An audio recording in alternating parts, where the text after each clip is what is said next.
Hi, it's Jill Schlesinger, host of Better Off. On today's podcast, we're talking about college and how you can get the biggest bang for your college buck.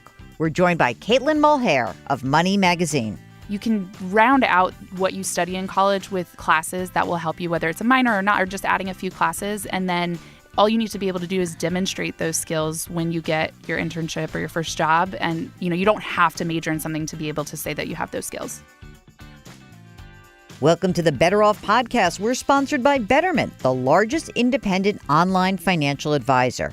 Okay, one of the biggest expenses that you are going to have to absorb is paying for college, whether it's for yourself, for your kids. And how do you know how to make that money pay you dividends for the rest of your life? We have moved well beyond the idea that you need a college education. Everybody gets that.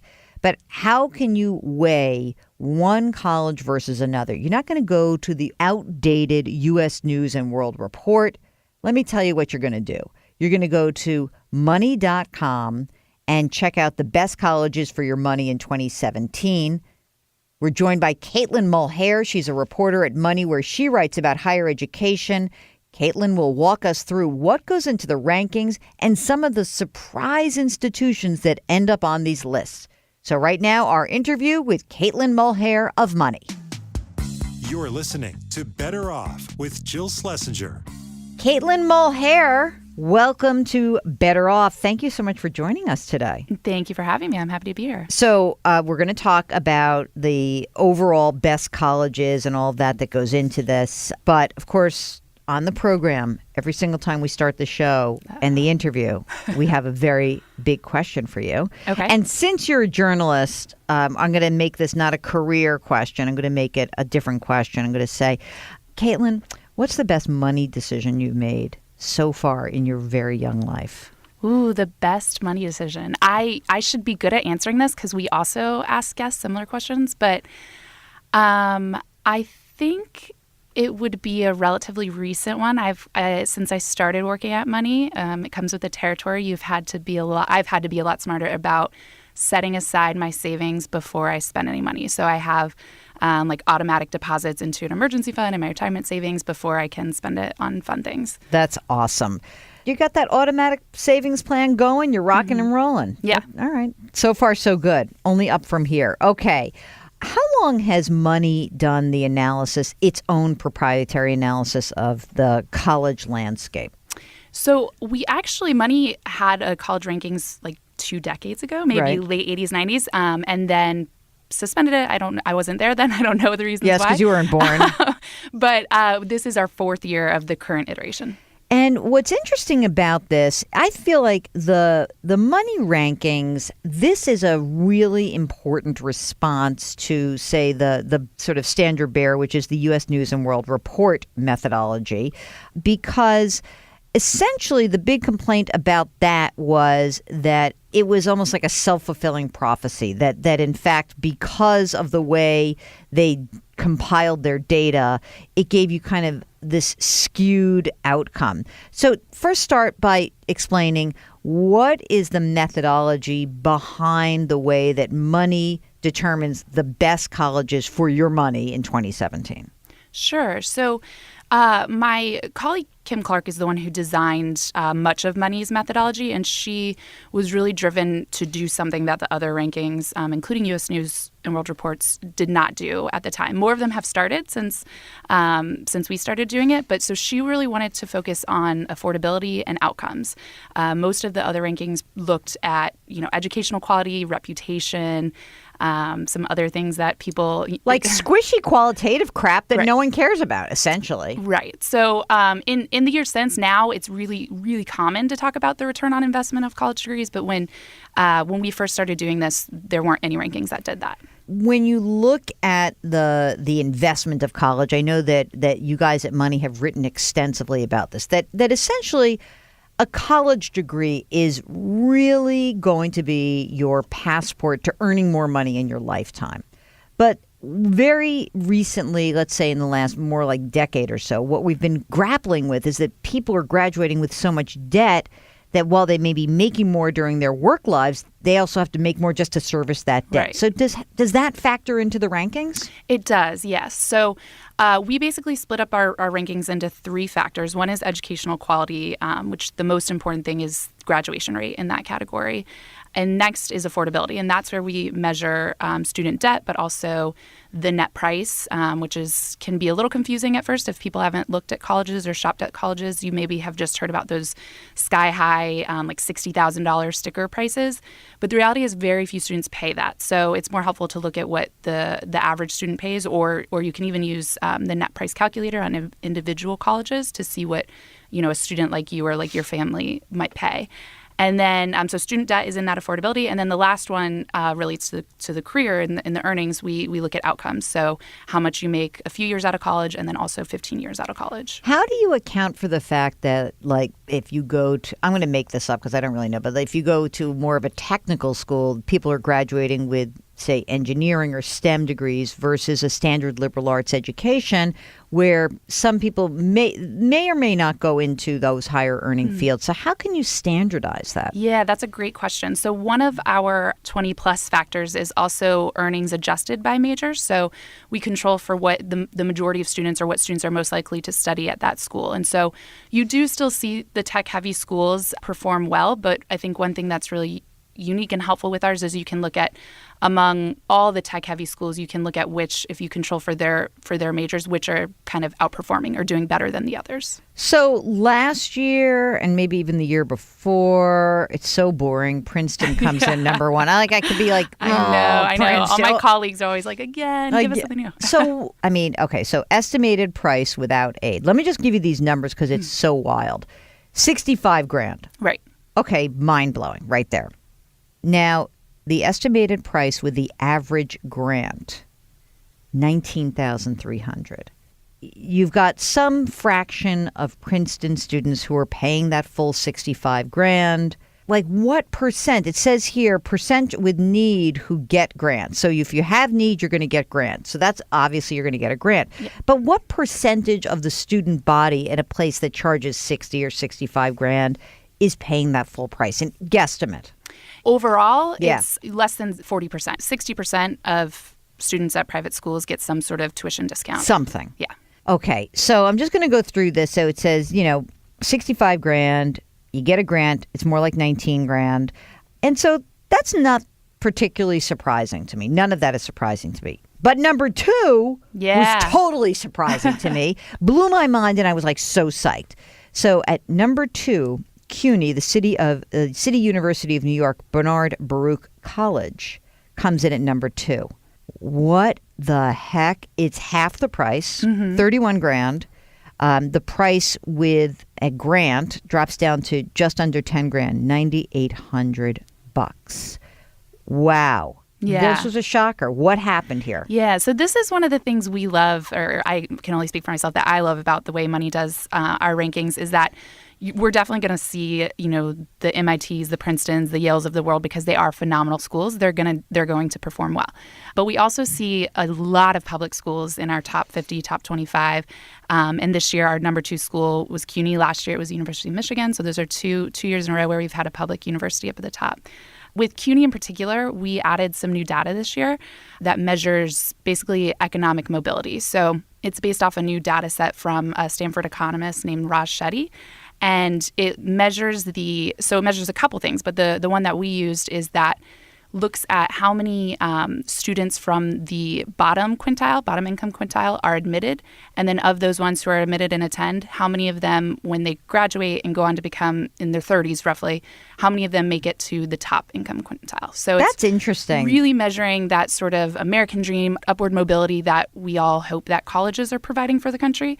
And CUNY does phenomenally on this. It's one of the best rates in the country. It's better than all the Ivy League schools combined, because if you get into an Ivy League school, you can reach that upper income quintile, but getting in from the bottom income quintile, it's like a tongue twister, is really difficult at those elite schools. And what's also fascinating is that if you go to a place like a Baruch, that you are maybe being around that environment, or maybe if you're a city kid and you're used to that, maybe that makes you more likely to stay in, because it is one thing to get into one of these elite schools. It's another thing to stay in, because I know that at my alma mater, there's been big efforts to like, well, why do we lose some of these people, these kids who come in and somewhere over the course of the 4 years, they're not making it through and they're transferring out, or maybe they miss or maybe it's too drastic a change. Who knows? But this speaks to something that's really interesting. I love that mobility one, because I think that's really what we're all trying to figure out. Like, how do we get to the next place?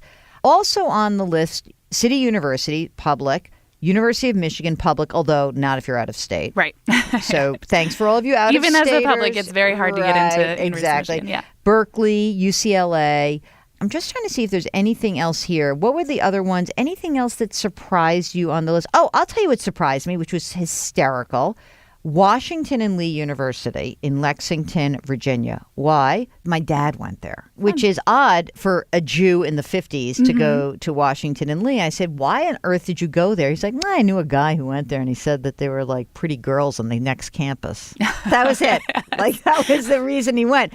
So how does a little tiny liberal arts school like that end up on the list? Yeah, so it is, if not one of our top ranking liberal arts colleges. It has a really generous aid policy, so that helps it out on the affordability side.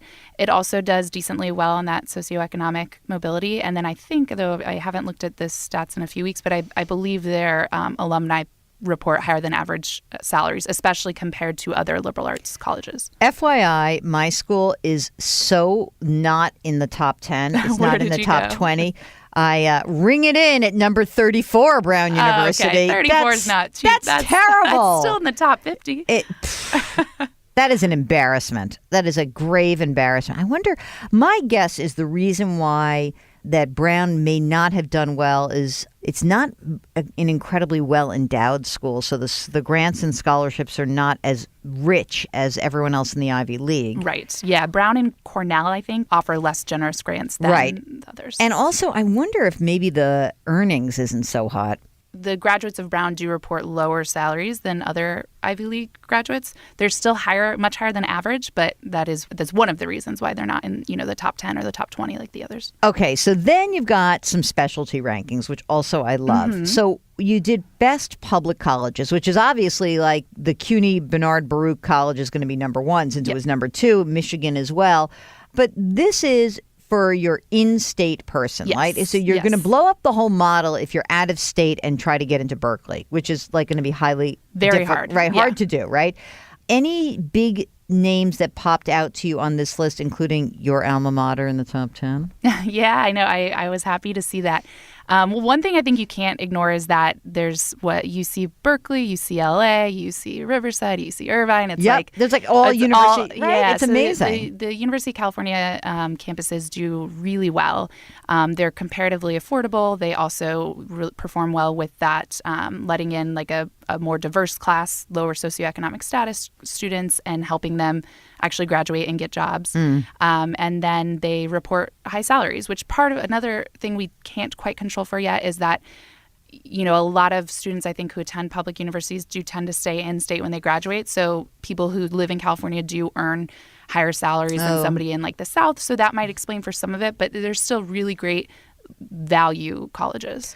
How do you take into account the stuff of like, they have a really nice facility? Does that play into it? Because I feel like that's the mudginess of these things. Like, they've got a nice dining hall. There's great food at Bowdoin or something. Mm-hmm. I'm sure you listened to that Malcolm Gladwell episode of Revisionist History, which was great. It's like they have a beautiful dining room and they give really rotten financial aid. You do not account for that stuff. We don't. No, we don't look at anything about facilities or how much they're spending. I mean, in some cases, that's not, in some cases, it's good for colleges to be spending to update labs or, make the dorms a little bit more livable or things like that, or improve their technology on campus. But that's not something we include in our rankings at all.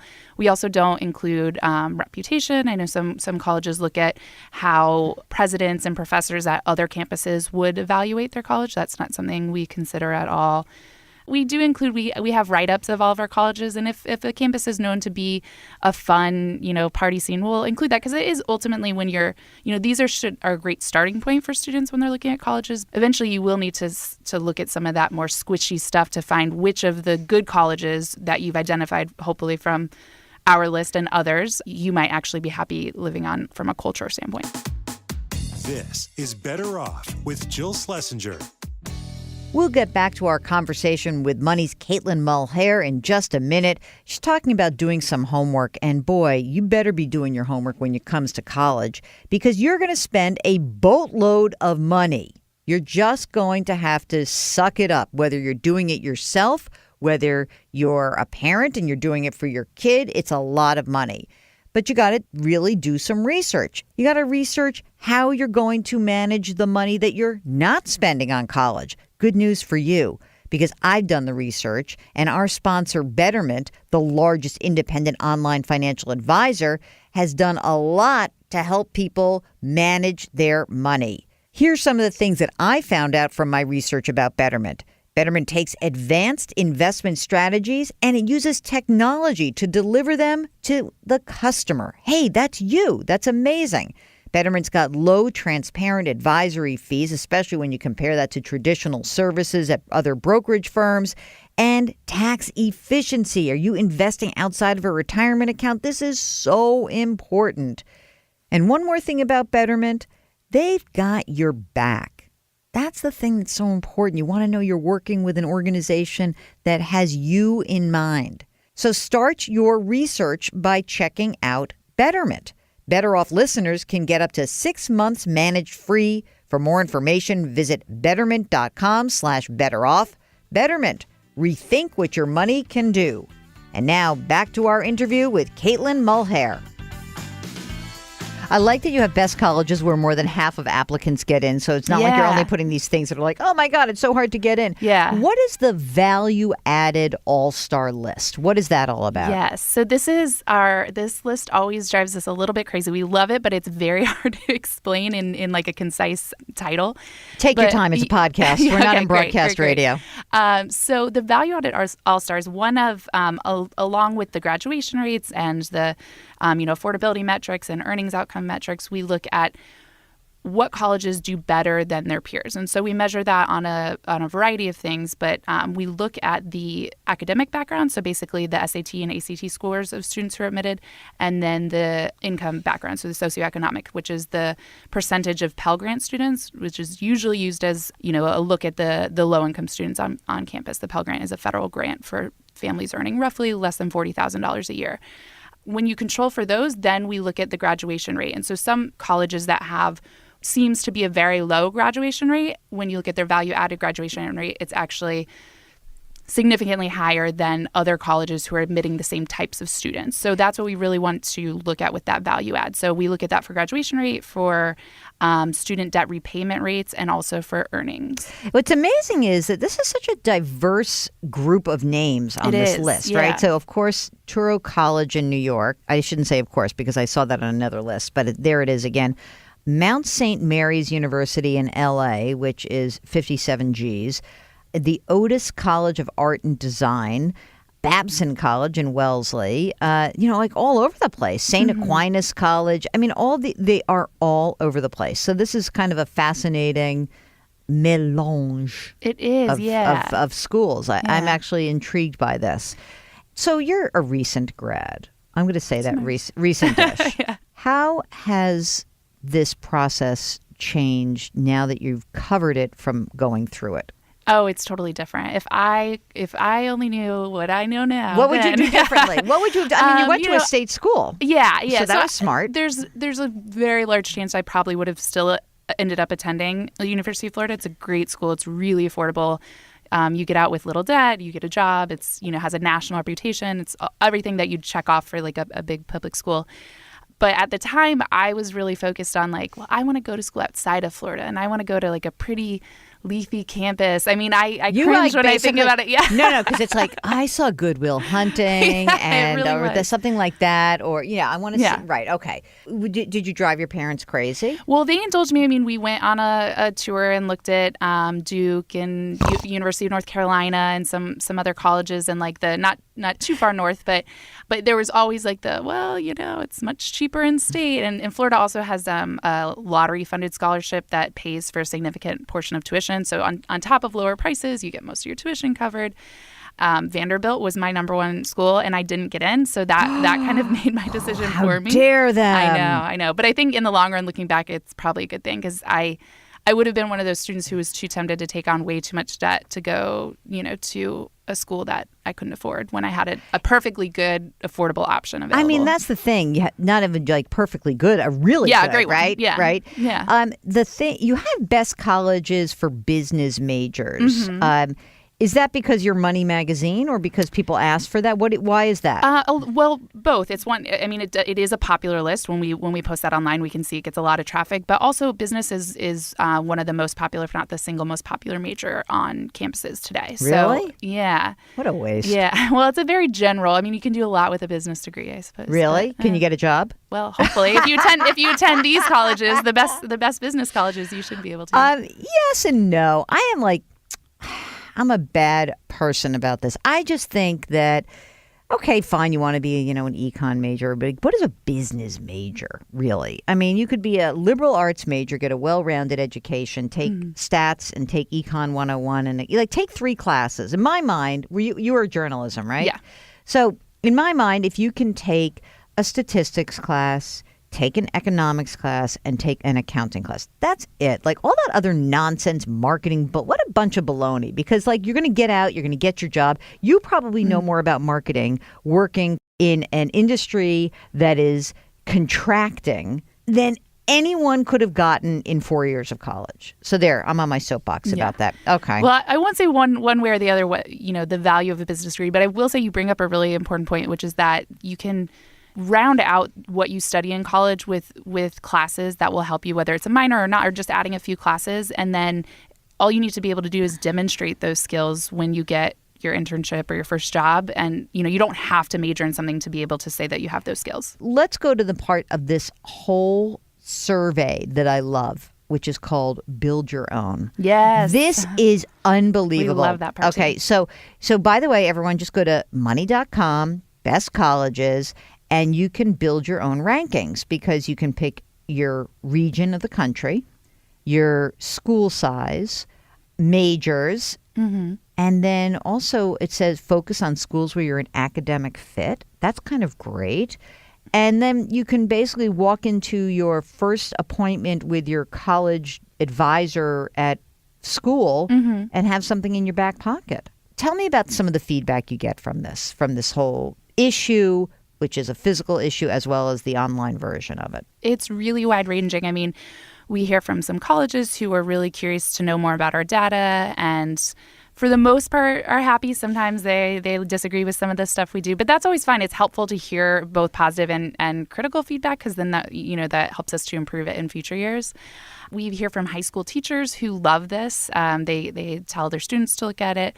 I know some high school teachers personally, and I'm always sending it their way and asking their feedback if it's something that they think is helpful. And we hear a lot from parents who have used it to start building their lists. So on this list, as we talk about this, people will realize there's no for-profit institutions on this list. Yeah. So that's one of our very first screen is that we only include 4-year public colleges and not-for-profit private colleges. And so this doesn't account for saying what's the best community college nearby you. It does not. It's only 4 years. Right? Yeah. Is there a metric to find out the ability to transfer in to some of these schools? I wonder if that would be interesting because I think a lot of people are starting to say, okay, first of all, the entire world's waking up to the for-profit scam. Not every single one, but there is a lot of scamming going on there. And by the way, instead of going to a for-profit college, why don't you just go to community college for 2 years and then hopefully get an associate's degree and transfer into your public school? Right. Is that a way to measure mobility as well? This is a great question. And a lot of people have recommended the sort of 2 and 2 method to save some money because community colleges are much more affordable. It really depends on the college and in some cases, or more broadly, the state. I know I grew up in Florida, and Florida has a very well-built transfer system. So it's much easier you might not get the 4-year college that you want, but you are guaranteed, if you earn your associate's degree and meet other GPA requirements, you're guaranteed to be admitted into one of Florida's 4-year state universities. That model, and there are other states, it's not the only one. California, I think also maybe Michigan is coming to mind as one of the states. So there are some states who've done really well at this and have been used as examples for how all states, because it really shouldn't. The truth is, in some places it can be like a bureaucratic nightmare. You lose some credits. You have to really be an advocate for yourself in terms of transferring, getting into the classes you need, making sure you're getting credit for everything, and you didn't pay tuition dollars for classes that you can't use at the new school. That's not to say it's impossible. It's just you have to be well organized, and you have to be very self-driven. Interesting. Community colleges are a great thing for our country, but they are largely under-resourced. So you're not going to get. In most cases, you're not going to get the same, one-on-one attention that you might get at a smaller 4-year college. What's your best tips for someone's listening and their kids are going to be, juniors right now, and they're getting ready for this process? Should they go through this whole list right now? How should they start? I think it doesn't hurt to go through the list junior or even earlier to just start getting some ideas about what type of school you might want to go to, what are the good schools. If you know what you want to study, that's always helpful, though no disrespect for people who don't, because I'm on the team that we shouldn't force 17 or 18-year-olds to figure out what career they want. But they have to go to code camp immediately. Right. But if you do know, if you are one of those people that knows, that is really helpful, because there are certain colleges that you maybe have never heard of and yet are one of the best colleges in the country for pre-vet or for, I don't know, circus arts or whatever it is that you want to study. I would start building a very loose list based on your academic interests, and then certainly what you can afford or what you think you can afford. And again, that's where it's really important not to focus on those sticker prices, but to look at the net price and how much the average grant and how many students, what percentage of students tend to get financial aid at that school. So we have a lot of that on our website. You can also go to collegedata.org, which has a lot of that information. What's that, collegedata.org? It's basically like a data trove of information by colleges. They have stuff on finances, and also I think like class sizes, a lot of things, that graduation rates, which is one thing that's like the single most important thing you can look at to determine the quality of a college. Caitlin Mulhare, we started the program and we said, what was your best financial decision? Mm-hmm. What was your worst? This one's actually easier than the best. I have been known in the past to put too much money on my credit card without a plan to pay it off. What? Not you. I know. Totally not you. Yeah, it was a dumb decision as a very recent college grad, though not that uncommon. I think a lot of people a youthful error, yes, to be corrected immediately. Caitlin, thank you so much for joining us. It's been great. So everyone go to money.com and go to the college ranking survey. Yeah, and let us know what you think. We'd love to hear feedback. Caitlin, great to have you. Thank you. You're listening to Better Off with Jill Schlesinger. Okay, it's time for your question of the week. Yes, you, the listener, you can ask us questions. I am a certified financial planner. In fact, I'm the senior CFP board ambassador. Mark's taking all the CFP classes right now. So he's a CFP wannabe, sort of, kind of. And we want to help you out. Why don't you do this? Shoot us an email. Ask Jill at betteroffpodcast.com, and we will arrange to get you on the air. That's what we did with Lynn from St. Louis. She is up next. Hi, Lynn. Welcome to Better Off. What can I do for you? Hi, Jill. I just have a quick question about retirement. Okay. So I recently acquired 2 new jobs at some community colleges, adjuncting, and they offer 2 different retirement plans each. Okay. Yeah, of course, right? It can't be easy. Can't be easy. No. Uh-huh. I also have a little bit of background, if that helps. Yes, definitely. Okay, so I have already a 401k through a different employer, but I don't make very much money, but I do put 30% currently into it. Mm-hmm. How much is in there right now? A little over $20,000. Great. And you're still contributing to that? Yes, and okay. I will continue at least to put that away. Got it. And then in addition, I put the full amount into an IRA, which I do a backdoor Roth, about 32 in that. Okay, and for that you're putting 5,500 in and then converting it. And so, wait a second. Are you married? Yes. How much do you guys make? Probably together somewhere close to 300. Okay, that's, you see how I just snuck you into that. Do you know why? Because I'm sitting here and I'm listening. I'm like, adjunct professor, why is she doing a backdoor Roth? Right? Because I thought, why not just do a Roth? And now we know that you're married to someone who makes good chunk of change. So that's great. Yeah. So that's why you're doing the backdoor. 20 grand in the 401k. You're converting. You're doing your backdoor IRA, 5,500 a year, and you're converting. So that's pretty fabulous. I'm sorry. How much money did you have in that IRA? About, you said 30 something. About 32. I started it a little bit sooner than I did the 401k. Okay, great.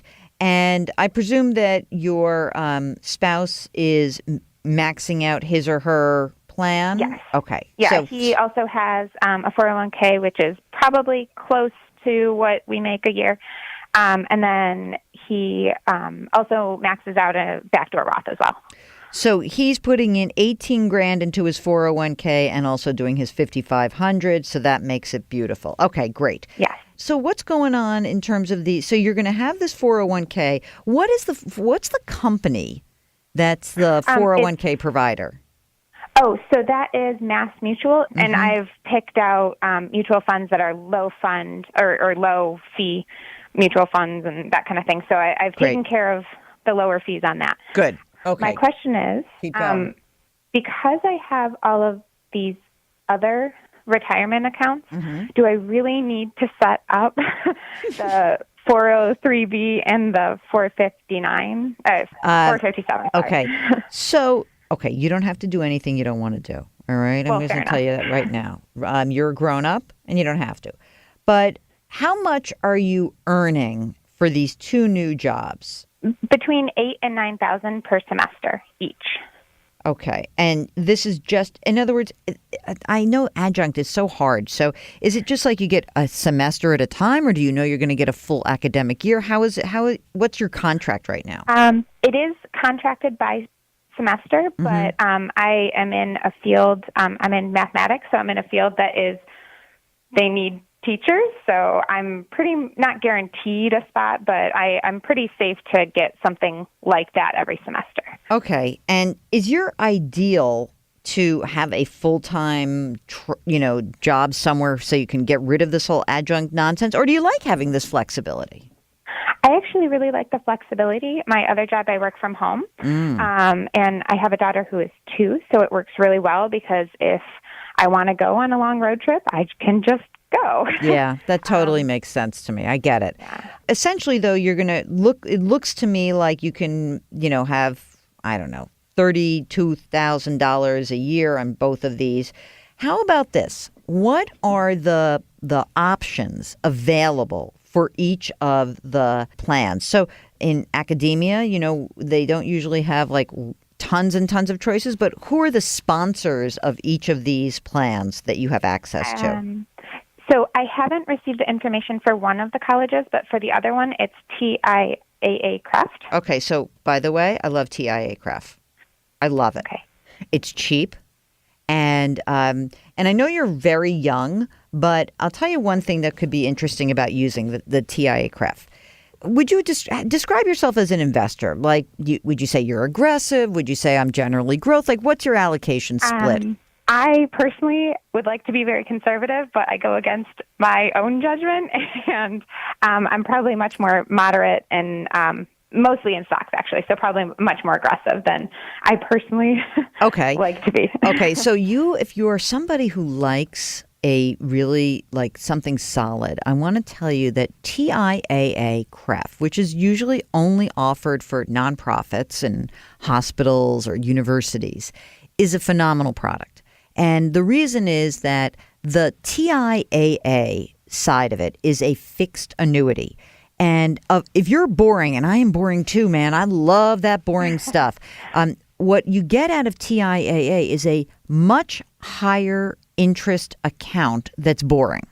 So one of the things that you could consider is to say, I know it's a pain in the neck, but if you were to, take your 16 grand that you're going to make or 17 grand. And you say, you know what, I am going to use this because the TIAA portion is better than any bond fund that I'm going to get, better than any other fixed account. That's going to be where I'm going to do my fixed investing. And you could just use it for that. And it's easy. And if you're going to stay in academia, the thing that's kind of funky about TIAA CREF is that no Joe Schmo can get it. Like, you have to have access to it, and you're probably going to have access to it. So I would say that even if you just did anything else, I would just use the TIAA portion. And, I guess the other piece of this is if the other organization also has TIAA, eventually you probably could sort of collapse them into one rollover account. I think it's a good structure. So even though it's a pain in the butt, it's certainly better than Mass Mutual.